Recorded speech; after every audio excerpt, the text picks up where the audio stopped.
Psychosocial disability means, to my thinking, the parts of you that make it hard to move through the world in a standard way, things that might inhibit you from being able to hold down a job, for example, that aren't necessarily obvious, things that might stop you from accessing other parts of society because of those internal either thought processes or emotions that society doesn't have space for or doesn't make accommodation for.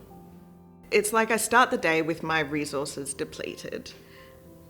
Every day, waking up knowing that I've got to get my kid ready, that I've got to get to work, and all those things mean that resources that I have for my own mental health self-care and boring things like cleaning the house and getting to appointments and stuff, I don't have the resources for it, and it's really difficult to force myself to get a lot of those things done, which then of course I feel really shameful about, which depletes things even further. And also just having to constantly question myself and rethink my emotional response and measure it against what is considered valid or acceptable in society. That's really difficult. It's really challenging to have that constant self-doubt. And also the sort of sense of dread that if I make the wrong move, if I say the wrong thing, then I might be taken back to hospital.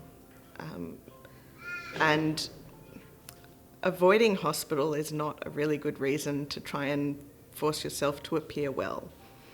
But sometimes it feels like that's what I have to do. But on the other side, I do a lot of work in consumer advocacy and working with consumers to be proud of who they are, to talk about mental illness, to really destigmatize it and challenge prejudice and discrimination. I find that really empowering, and I couldn't do that if I wasn't mad. I think stigma is everywhere, and it's in everything from people using crazy as a shorthand for disorganized or mad as a shorthand for challenging. That kind of stigma is so ingrained in society that it's really difficult to escape. But more specifically, there's also the kind of discrimination and prejudice that comes in through things like the healthcare system when people are not believed because they have a mental health diagnosis, where complaints are not taken seriously, and when reasonable reactions to terrible situations are written off as simply being a product of madness rather than reasonable emotions, which they often almost always are. Just because people don't see the whole situation doesn't mean that the reaction isn't real. And that discrimination comes into play definitely in healthcare settings, but it can be in the workplace, it can be in relationships, it can be dealing with the justice system. It's really prevalent and often goes unquestioned.